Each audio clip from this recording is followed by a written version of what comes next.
আর ভাইপো ওর মতন এইরকমের ছেলে এলাকায় নাই, এইভাবে মানুষ মারে দেখার মতো। ওই জায়গায় ওইরকম মারাই হয়নি, ওরা জাস্ট একটা জুনিয়র যে ওই স্ট্যাম্প দিয়ে করে মানে পিটাই দিয়েছিল, তখন ফিরে নেওয়া হয়েছে। বলে আমার মানতে চাইছিল না যে ও মানে পাগল, মানে এটাকে বুঝতে পারেনি।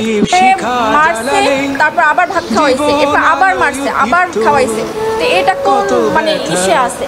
মানুষকে তো এরকম মাইরে ফেলায় না। সে যদি একটা খুনিও হইতে পারে, তাহলে তো এরকমের জীবন তো মাইরে ফেলাইতে পারে না। বলে খুব অসহায় ছিল, নির্লজ্জ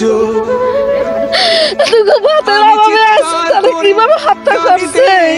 আমার ভাইপো করিতে পারি ওর মতন এইরকমের ছেলে এলাকায় নাই, এইভাবে মানুষ মারে দেখার মতো না। 8 বছর আগে বাবা, 5 বছর আগে মা এবং 1 বছর আগে একমাত্র ভাইকে হারান তোফাজ্জল। পরিবারের সবাইকে হারিয়ে মানসিক ভারসাম্য হারানো তোফাজ্জল ছিলেন ভবঘুরে।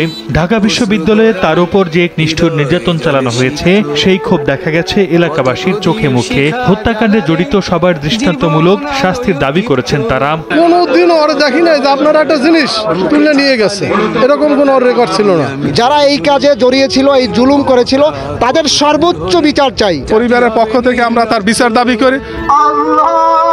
আমি চিৎকার করে কাঁদিতে চাহিয়া করিতে পারিনি চিৎকার। আমি চিৎকার করে কাঁদিতে চাহিয়া করিতে পারি।